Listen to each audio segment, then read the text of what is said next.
18 मई 1974 की सुबह आकाशवाणी के दिल्ली स्टेशन पर बॉबी फिल्म का वो मशहूर गाना बज रहा था, हम तुम एक कमरे में बंद हो और चाबी खो जाए। लेकिन ठीक 9 बजे वो गाना बीच में ही रोक दिया जाता है और एक घोषणा की जाती है, कृपया एक महत्वपूर्ण प्रसारण की प्रतीक्षा करें। कुछ सेकंड की खामोशी के बाद रेडियो में एक खबर सुनाई जाती है, जिससे न सिर्फ पूरे देश में खुशी की लहर फैला दी गई, बल्कि अमेरिका समेत दुनिया के तमाम देशों को हैरत में डाल दिया। यह खबर थी पोखरण में हुए देश के पहले न्यूक्लियर टेस्ट की, जिसके साथ भारत का नाम दुनिया के परमाणु महाशक्ति वाले देशों की सूची में शुमार हो गया। और यह सब हुआ था देश को आजादी मिलने के सिर्फ 27 सालों बाद। लेकिन उस वक्त भारत के पास एडवांस टेक्नोलॉजी के न्यूक्लियर हथियार बनाने के लिए ना तो फंड्स थे और ना ही अमेरिका जैसे परमाणु संपन्न देशों की अनुमति। तो फिर भारत ने कैसे अपना पहला न्यूक्लियर टेस्ट किया? वैज्ञानिकों ने इस परीक्षण के लिए पोखरण को ही क्यों चुना? और भारत के इस परमाणु परीक्षण को देख कैसे दुनिया के पैरों तले जमीन खिसक गई थी? जानेंगे भारत के ऐतिहासिक ऑपरेशन स्माइलिंग बुद्धा की पूरी कहानी। लेकिन उसके पहले प्लीज आप वीडियो को लाइक करके कमेंट्स में जय हिंद जरूर लिखिए। कहानी की शुरुआत होती है द्वितीय विश्व युद्ध से, जब अमेरिका ने जापान पर पहली बार परमाणु हमला किया। मौत के इस तांडव में हिरोशिमा और नागासाकी दोनों शहर पल भर में राख हो गए। करीब 2.5 लाख लोग मारे गए थे। इसलिए इस हमले के सिर्फ एक हफ्ते बाद ही जापान ने अपने हथियार फेंक दिए और अलाइज देश द्वितीय विश्व युद्ध जीत गए। यही तो पल था जब दुनिया ने न्यूक्लियर पावर की अहमियत को समझा था। हालांकि दूसरी तरफ हमारा भारत आजादी की लड़ाई लड़ रहा था, लेकिन हमारे इतिहास के महान वैज्ञानिक डॉक्टर होमी जहांगीर भाभा ने न्यूक्लियर रिसर्च पर काम करना शुरू कर दिया था और जनवरी 1954 में उन्हें भाभा एटॉमिक रिसर्च सेंटर यानी बार्क स्थापित करने की अनुमति मिल गई। लेकिन अब भी सरकार उन्हें परमाणु बम बनाने की अनुमति नहीं दे रही थी। मगर धीरे धीरे हालात बिगड़ने लगते हैं। एक तरफ पाकिस्तान के साथ लगातार बॉर्डर टेंशन बढ़ती जा रही थी, वहीं दूसरी तरफ साल 1962 में चीन भारत पर हमला कर देता है, जिससे भारत की हार हो जाती है और 2 साल बाद ही चीन अपना न्यूक्लियर टेस्ट भी सफलतापूर्वक पूरा कर लेता है। अब भारत इस हार से पूरी तरह उभर भी नहीं पाया था कि 1965 में और 1971 में पाकिस्तान भारत पर हमला कर देता है। इधर भारत के कंधों पर बांग्लादेश को आजादी दिलवाने की जिम्मेदारी आ जाती। और तो और अमेरिका बंगाल की खाड़ी में, जबकि ब्रिटेन अरब सागर में भारत को घेरने के लिए अपना जंगी जहाज भेज देता है, ताकि भारत पाकिस्तान के सामने घुटने टेक दे। यानी एक तरफ था पाकिस्तान, दूसरी तरफ चीन और समंदर में भारतीय सेना के तेज गति के विकास से जलने वाले ब्रिटेन और अमेरिका। कुल मिलाकर भारत की सुरक्षा काफी कमजोर हो जाती है और अगर इन दुश्मनों की तरफ से हमला होता तो 3 तरफा युद्ध एक बार में जीतना भारत के लिए मुश्किल हो जाता। यही वो समय था जब प्राइम मिनिस्टर इंदिरा गांधी ने भारतीय वैज्ञानिकों को न्यूक्लियर टेस्ट करने के लिए हरी झंडी दिखाती। हालांकि अब डॉक्टर भाभा इस मिशन की कमान संभालने के लिए मौजूद नहीं थे, क्योंकि 1966 में एक प्लेन क्रैश में उनकी मौत हो गई। लेकिन उनकी विरासत को आगे बढ़ाते हुए मिशन की कमान संभाली बार्क के डायरेक्टर राजा रमन्ना ने, जिन्होंने इंदिरा गांधी के कहने पर 1966 से ही सीक्रेटली न्यूक्लियर प्रोग्राम की तैयारी शुरू कर दी। वहीं उनका साथ दे रहे थे DRDO के डायरेक्टर BD नाग चौधरी, जिनके नेतृत्व में 75 वैज्ञानिकों की टीम काम में जुटी थी। साथ PK आयनगार और राज गोपाला चिदम्बरम जैसे वैज्ञानिक भी इस काम में जुटे हुए थे।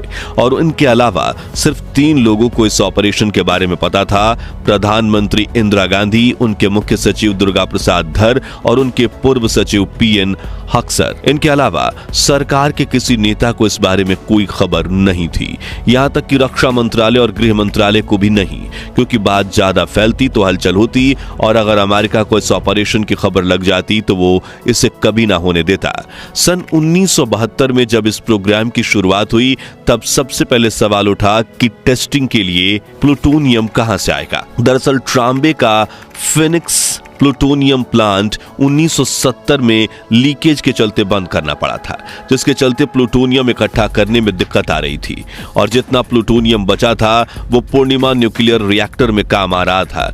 इसी के चलते जनवरी 1973 में राजा रमन्ना ने पूर्णिमा को शट डाउन करने का आदेश दिए ताकि वहां से प्लूटोनियम लेकर परमाणु परीक्षण में लगाया जा सके। परीक्षण के लिए बन रहे डिवाइस में करीब 6 किलो प्लूटोनियम का उपयोग होना था और पूर्णिमा में कुल 18 किलोग्राम प्लूटोनियम रखा हुआ था। इसका मतलब था भारत अब 3 परमाणु बम बना सकता था। प्लूटोनियम का बंदोबस्त होने के बाद वैज्ञानिकों के सामने दूसरी सबसे बड़ी चुनौती थी न्यूट्रॉन रिएक्टर बनाना। यह परमाणु बम का वो हिस्सा था जिसे बनाने में अमेरिका के भी पसीने छूट गए थे। इसे हम परमाणु बम के दिल की धड़कन भी कहें तो भी गलत नहीं होगा, क्योंकि इसका काम प्लूटोनियम के केंद्र में न्यूट्रॉन्स की बारिश कर एक चैन रिएक्शन शुरू करना था, जिसके बिना यह बम ब्लास्ट नहीं हो सकता। न्यूट्रॉन रिएक्टर बनाने की जिम्मेदारी वासुदेव के अय्या को दी गई, जिन्होंने करीब 18 महीनों में इसे बनाकर तैयार किया और यही वह हिस्सा था जो परीक्षण में सिर्फ 2 हफ्ते पहले यानी 4 मई 1974 के दिन तैयार हुआ था। और सब कुछ तैयार हो जाने के बाद कुछ एक्सपेरिमेंट्स हुए और प्राइम मिनिस्टर इंदिरा गांधी ने न्यूक्लियर टेस्टिंग को हरी झंडी दिखा दी और यहीं से शुरू हुआ ऑपरेशन स्माइलिंग बुद्धा। लेकिन अब सवाल आता है कि इतने खतरनाक टेस्ट के लिए राजस्थान के पोखरण को ही क्यों चुना गया? तो न्यूक्लियर टेस्ट करने वाले हमारे देश के वैज्ञानिक खुद ये नहीं जानते थे कि इस टेस्ट के बाद कितना नुकसान हो सकता है, इसलिए उन्हें एक ऐसी जगह की तलाश थी जहां की आबादी कम हो और उनकी यह तलाश खत्म हुई पोखरण में जाकर। जोधपुर और जैसलमेर के बीच बसा पोखरण भारतीय सेना की फील्ड फायरिंग रेंज थी और यहां पर भारतीय सेना पहले से ही युद्ध अभ्यास किया करती थी। ऐसे में यहां सैनिक, वैज्ञानिक और लॉजिस्टिक की मूवमेंट देखकर अमेरिका और बाकी देशों को शक होने की संभावना कम थी। आबादी कम होने और सैन्य बैज होने के अलावा पोखरण को चुनने की एक और वजह थी उस इलाके की मिट्टी। दरअसल जब परमाणु बम विस्फोट होता तो बेहद खतरनाक रेडियोएक्टिव रेडिएशन निकलती है जो न सिर्फ हवा बल्कि पानी के सहारे भी फैल सकती थी।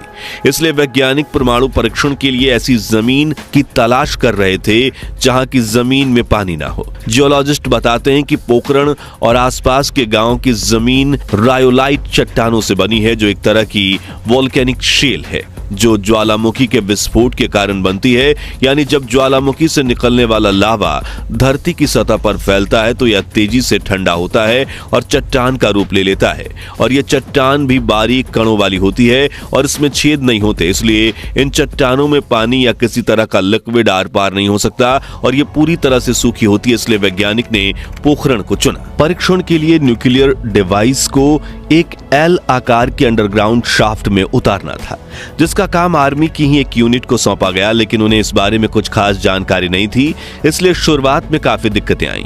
इस प्रोजेक्ट को नाम दिया गया था ऑपरेशन ड्राई एंटरप्राइज। विडंबना का ये कि जनवरी 1974 में खुदाई के दौरान एक सूखी जमीन में भी अचानक पानी निकलने लगा। इस पानी को निकालने और रोकने की कोशिश हुई, लेकिन पानी रुका नहीं। इसके बाद एक दूसरी जगह पर शाफ्ट खोदा गया। फरवरी 1974 में खुदाई का काम शुरू हुआ और टेस्ट के कुछ दिन पहले तक चलता रहा। अब शाफ्ट खोदे जाने के बाद न्यूक्लियर बम को मुंबई के भाभा एटॉमिक रिसर्च सेंटर से पोखरण तक ले जाया गया। 900 किलोमीटर की यह यात्रा 3 दिन में सेना की देखरेख में पूरी की गई और आखिर में शाफ्ट में कुछ 40 मीटर की दूरी पर एक शेड में इस डिवाइस को असेंबल किया गया, जिसके बाद उस एल आकार की शाफ्ट में न्यूक्लियर बम रखकर उसे रेत और सीमेंट से सील कर दिया गया और ब्लास्ट होने वाली जगह से करीब 5 किलोमीटर की दूरी पर एक ऑब्जर्वेशन सेंटर बनाया गया। 18 मई की सुबह 8 बजे डॉक्टर होमी भाभा का सपना आखिरकार सच होने वाला था, लेकिन आखिरी मौके पर टीम के एक साथी ही वीएस सेठी टेस्ट साइट पर फंस गए। दरअसल उनकी जीप खराब हो गई, जिसके चलते टेस्ट में 5 मिनट की देरी हो गई और फाइनली 8:05 पर ऑब्जर्वेशन सेंटर से डेटोनेटर को दबाया गया और एक बड़ा धमाका हुआ। जमीन में गड्ढा बन गया और आसमान में धुएं का गुब्बार छा गया। इसके साथ भारत दुनिया का वो पहला देश बन गया जिसने यूनाइटेड नेशंस सिक्योरिटी काउंसिल के 5 सदस्यों यानी अमेरिका, फ्रांस, चीन, रूस और ब्रिटेन के बाद अपना न्यूक्लियर टेस्ट किया था। राजा रमन्ना की आंखों में खुशी के आंसू आ गए और ऑब्जर्वेशन सेंटर में मौजूद सभी वैज्ञानिक भारत माता की जय के नारे लगाने लगे। वहीं आसपास के गांव के लोगों की माने तो इस धमाके के बाद उन्हें लगा मानो जैसे भूकंप आया हो। हालांकि जब उन्हें कई किलोमीटर दूरी से इस धुएं के गुब्बार को देखने को मिला तो उन्हें महसूस हुआ कि कोई अनहोनी हुई है। लेकिन फिर 9 बजे रेडियो पर खबर आई, भारत न्यूक्लियर महाशक्ति बन चुका है। तो पोखरण के गांव वालों ने सबसे ज्यादा जश्न मनाया। भारत के सफल टेस्टिंग के बाद अमेरिका और फ्रांस जैसे पश्चिमी देशों में हम पर कई विदेशी सैंक्शंस लगा दिए गए, लेकिन वो हमारी सफलता को नहीं दबा पाए। ये टेस्टिंग हुई थी आज से करीब 50 साल पहले। लेकिन क्या आप जानते हैं कि 1998 में भारत ने अमेरिकन सैटेलाइट की आंखों में धूल झोंककर पोखरण में दूसरी बार न्यूक्लियर टेस्ट की थी। तब तो पूरी दुनिया के पैरों तले जमीन खिसक गई थी, जिसकी कहानी भी रोंगटे खड़ी करने वाली है। अगर आप पोखरण 2 के बारे में भी जानना चाहते हैं तो कमेंट बॉक्स में नेक्स्ट पार्ट जरूर लिखिए। खैर, भारत के पोखरण न्यूक्लियर टेस्ट की सफलता की गूंज दुनिया में कहां तक गूंजी थी, उससे जुड़ा एक दिलचस्प किस्सा है मई 1978 का, जब भारत के परमाणु परीक्षण के सूत्रधार रहे राजा रमन्ना इराक के दौरे पर गए थे। वहां उन्हें पूरे 1 हफ्ते तक खूब मान सम्मान मिला। इराकी सरकार ने उन्हें अपनी तुवेथी न्यूक्लियर फैसिलिटी भी दिखाई और इस दौरे के आखिरी दिन राजा रमन्ना की इराक के तानाशाह सद्दाम हुसैन से आखिरी मुलाकात हुई और बातचीत के दौरान सद्दाम ने उन्हें ऐसी ऑफर दी जिससे उनकी रातों की नींद उड़ गई। सद्दाम ने उनसे कहा, तुम अपने देश के लिए जो कर सकते थे कर चुके, अब वापस मत जाओ, यहाँ रहो और हमारा न्यूक्लियर प्रोग्राम संभालो और तुम जितना चाहो तुम्हें उतना पैसा दूंगा। दरअसल उस वक्त दुनिया भर में सद्दाम के दर्जनों दुश्मन थे और अगर राजा रमन्ना हाँ कहकर उनके लिए न्यूक्लियर बम बना देते तो शायद 1991 की गल्फ वॉर में सद्दाम पूरी दुनिया ही उड़ा देते, क्योंकि उस वक्त इराक के सामने खड़े थे 42 देश। ऐसे में पूरी दुनिया का भविष्य राजा रमन्ना के हाथ में था। इसके बाद रमन्ना सद्दाम हुसैन से सोचने के लिए और वापस अपने होटल आते हैं और वो रात भर जागे रहते हैं और सुबह पहली फ्लाइट पकड़कर भारत लौट आते हैं, क्योंकि अगर वो सद्दाम हुसैन को मुंह पर ना बोल देते तो वो उनका क्या हश्र करता, उन्हें इस बात का डर था। तो दोस्तों, भारत को परमाणु महाशक्ति बनाने वाले वैज्ञानिक और भारत सरकार के सम्मान में कमेंट बॉक्स में जय हिंद जरूर लिखिए। ये वीडियो अच्छी लगी हो तो इसे लाइक और शेयर करके 11,000 लाइक्स के लक्ष्य को हासिल करने में हमारी मदद कीजिए और ऐसी ही दिलचस्प वीडियोस के लिए हमारे चैनल को सब्सक्राइब करके पास वाली घंटी जरूर बजा दीजिए। जय हिंद, जय भारत।